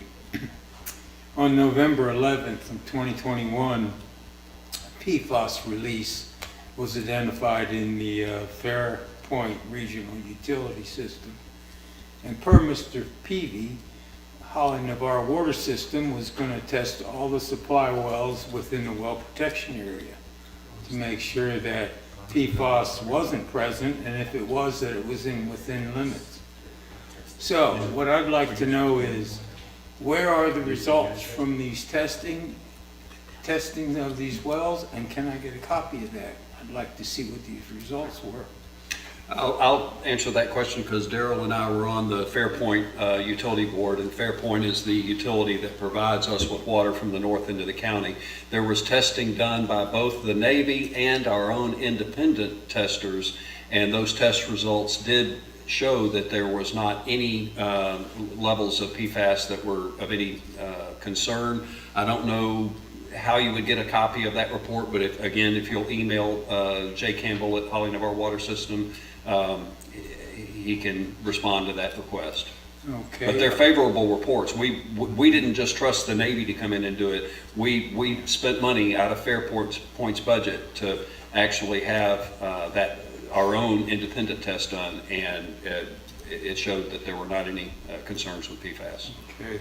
Well, it says here that 390 samples were non-detect. 279 samples were detected below the EPA limits. At the time, it was an erroneous EPA limit of 70 ppt, parts per trillion. You're all aware that they have now updated that to a reasonable number as 4 ppq, parts per quadrillion. So whatever was reported in parts per trillion is over the limits. And it says that 18 wells detected above EPA health advisory. They call it an advisory that's 7 ppt because it was unenforceable and it was an erroneous number. So they revamped their limits. Okay, and I don't know the results of what those tests were, but we'll be happy to. So send an email to Mr. Campbell? Yes. And I can get copies of these. Yes, Fairpoint meets next week too. We have a monthly meeting with Fairpoint. Okay. Okay, very good. Thank you. Thank you, sir. We have one more speaker, Greg Breitling. Did I say that right? Yes, thank you. Okay. I just wasn't planning on speaking, but just on the forensic audit piece, I've heard some mixed numbers. So I did a little research for myself. I heard Joe Campbell say 35,000 on the South Santa Rosa News interview that he did, and it's not 35,000 from the research I've done, and I've looked at multiple sources. It's about $200 per hour, and it ranges anywhere from 50 to 75 hours for a full year, and then subsequent years after that are anywhere from 30 to 40 hours. And it talks about in several of the articles that depending on the level of embezzlement is what would increase the number of hours, and if the fraud was hidden. But if everything is spick and span and clean like you're saying it is, I think what everybody's here is asking is, if it's great, prove it to us. Get a third party, spend the $10,000, if it's 200 bucks, it would be $10,000, and you might, who knows what they might find. If it's great like you say it is, then I think that would go a long way for your members. Yeah, I'll say that is not off the table. We are looking into that. So that's all I can say at this point, but we're doing our own internal Yeah, I don't think investigation. internal one. I think Well, no, I don't, but external. we've got to look to see, are there any irregularities so we know what to tell somebody to come and look for, give us a bid on that. They don't need that, they'll do it themselves. Yeah, That's what they do. Well, I can tell you, we put it out to someone and they said we need to know the scope before we'll give you a bid. Yes. They need to know the scope before they'll give us a Scope would bid. just be financial statements. Well, but it's, That's what the audit's for. yeah. So Yeah, that's what we're asking for. That's your choices. You either trust the audit that are done by the auditors, or We don't. you, okay, so we don't trust an auditor. Right. Then we do a forensic audit on nothing, because the scope of a forensic audit has to be specific. You have to narrow it down. So if you're not going to do the narrow down, you're going to do an audit. So, I'm just pointing that out, So the narrow down would be the financial statements. which is, yeah, of the financial statements, which we do here. Which is, I mean, I'm just gonna say this, y'all were sitting right here when all of us, 3 board members asked for us to get our check register. And we couldn't even get our check register. I think that's a problem. I mean, I'm a board member, I'm sitting here going, I wanna see my check register. And I can't even do it. Let's put it out there if you're gonna put it out there. Bottom line is, I'm a board member and I'm asking for a check register and I just got told, hell no, sorry. That raises flags Sorry. in my mind. Why would you not want to? So, Mr. Thiel, you say no. Why not? And what the hell are we trying to hide if we can't get a check register? There's my point. Exactly. You don't want to answer. That's. I'm not trying to hide anything. Well, I mean, put a check register in our file. What the hell difference does it make? We wrote the check. I mean. And you know, you asked, do you not trust the board members? I don't know what any of you guys do in your free time. I don't trust any of you. So if you guys are buddies and you hang out on weekends and you know each other, then that might be a different story, but you have a professional relationship. You don't have any idea what the other person does, so why the heck would you trust them? I don't trust my coworkers. I verify everything that they do, just like they verify everything I do, because we have transparency and that's how we do things right. Trust but verify. Thank you, Mr. Staples. Mr. Brightling, sorry about that. Okay, Can do I we- say one thing, because we've said a few things here, and I think we're kind of one thing that you said earlier was that the financial statement audit said that there were no irregularities. And actually, the term should be that there are no material misrepresentations or irregularities. Okay. The audit is just that, and that's what we pay about $35,000 a year for. Now, the forensic audit that you're talking about, that's a transactional audit. That means that we're looking at individual transactions that went through the system, and we're tracing those from the check, with the checks, the purchase order, the invoice, the receipt of the item, and things like that. So it is a lot more detailed whenever you're talking about an organization such as this, and how many transactions we have during the year. So those do get quite expensive. But I think we need to get we need to get an estimate, so we can be able to tell you guys, hey, it's going to cost $50,000, or it's going to cost $500,000. Yeah, exactly. Well, yes, we require 3 estimates if it's over $25,000. So 3 to 5 is good. Will you make a motion? I've asked the board this through emails, but we can make a motion to get an estimate. Well, we've asked, I know Daryl's asked, myself has asked. I mean, it doesn't cost us anything to get an estimate, so I don't know that we need a motion to do that. We just. I thought we've asked for an estimate, and they said you need to give them a scope, so I guess we need to decide The what the entire scope is. organization. A global. Mr. Campbell? I contacted our auditors, Warren April, to do the audit, and I asked specifically, what's it going to take for a forensic audit? The response was that they will be contacting us with their forensic audit team, who will then further lay out what is necessary to define that, but it first has to include scope. Our regular audit, not forensics, is $35,000. When you do a forensic audit, I'm going to give you an analogy. Everyone knows that they want a forensic audit. It's like pulling your car up outside the curb out here and walk up to a mechanic and say, fix my car, tell me what's wrong with it, and quote me right now. You have to give that mechanic or give that auditor an area to focus on, or you will spend the $200 an hour you're talking about is per person. I'm sorry, sir. Is per person. A team of forensic auditors will show up with 5 to 10 people. So your $200 an hour becomes $1,000 to $2,000 an hour, and they will be thrilled to spend months and months and run up a bill of hundreds of thousands of dollars for whatever we would like, whatever you and the board would like, whatever you guys decide. I welcome any audit, and any auditor can come look at anything that's happened since I started on October 20th. That Warren April gave us, and I quote, you can read the minutes, this was the fastest and cleanest audit they've had since they started. Secondarily, Standard & Poor's also went through a rating of Holland Bar Water, which is very extensive.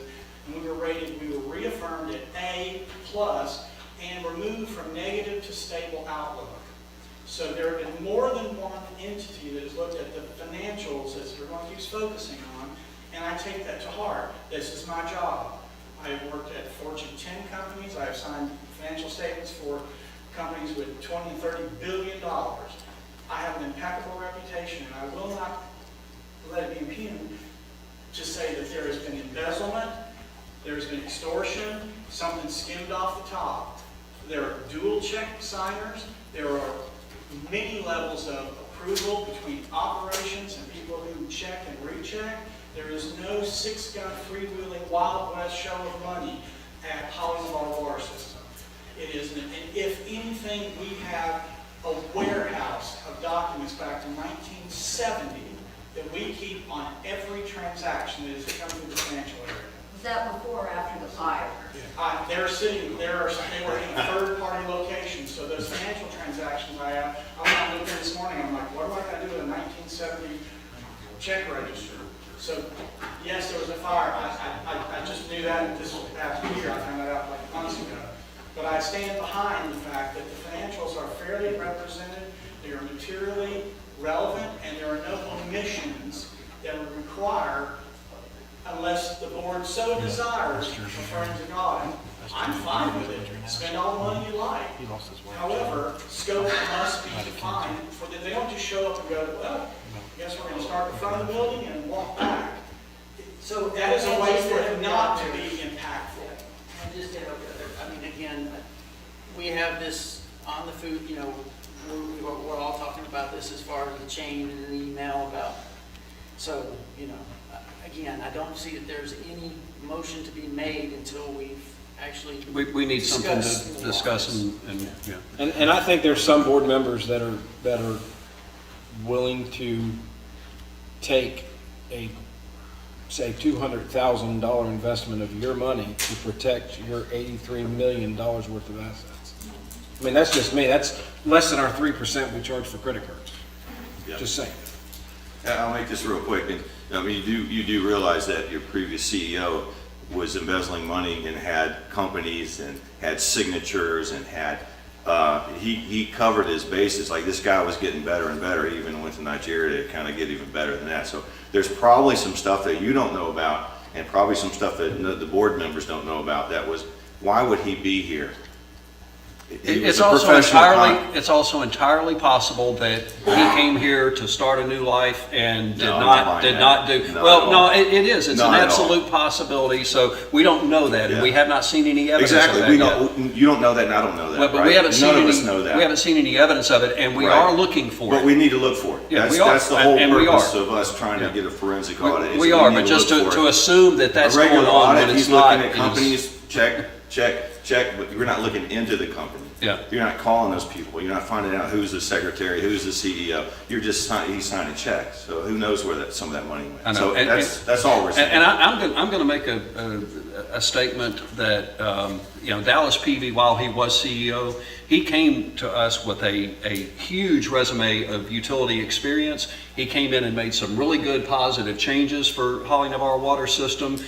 He found areas to save money. And so while what you're saying is a possibility, overall, he ran this company well and made some positive changes to it. So again, the circumstances are what they are. Right. But we just don't know. That's the thing. We are looking into it. None of us know if he was embezzling or not. None of us know. And I'd like to reiterate too. There was a board member that made a statement earlier that Dallas saved us, or there was $7 million saved on a retirement plan in, what'd you say, the first year or something? Did I hear something? Overall, it went down. The pension obligation. Obligation. So that obligation was brought up way before Dallas got here by certain board members. Right. By that board member that's talking. Huh? By that board member that's talking. And I personally sat down with Mr. Peavy and brought it to his attention. I said, here it is, here it is, here it is, here it is. And would you like the company to go broke? I mean, I may sit here as some old country boy, but I can promise you I'm really good with numbers. The second question I had, and I'll make it, How much did we pay the headhunter company to get Mr. P to jump? No, we're still back 2 years ago. Okay. I honestly, again, I don't want to get you more wrong with Okay. information. If you shop it, you'll find they charge a percentage of what your salary is. Okay. And we went with the company that, offered the best bang for the buck, but I can't tell you what that number was. All right. All right, thank you very much. All right, any other business from a director to come before the board? Yes. I would like to know what's happening with our boardroom. Is customer service still using it as office? Happening with what? Our boardroom. Is customer service still using our boardroom as offices? Some of their people, but they have other people in there. So there are people still in our, Yes. when will we get our boardroom back? That's a good question. Let's find out when Because that I was will under the impression, I'd been told that the construction side for I heard customer service is done. October, but I don't know if October's realistic or Some not. of it's done, it's not all done. There's still, I think there's a half a dozen desks and people still in there. Any They are other, manning the whole part too. any other business that we need to discuss, Mike? Yeah, that's fine. Well, ultimately, before you guys leave, I just wanted to, I know that we're in a black eye situation, but I want all of you and everyone that's watching to remember, or at least to start to try to trust that this board and this company, that we're going to stay focused on our mission, which is water and wastewater services. Have you seen the tragedy that's going on in the West? Lake Mead, Colorado River is now at a tier 2. They're going to start stopping whole states from doing and using the water. And this board, this company, and again, I know it's usually the board that gives the black eye.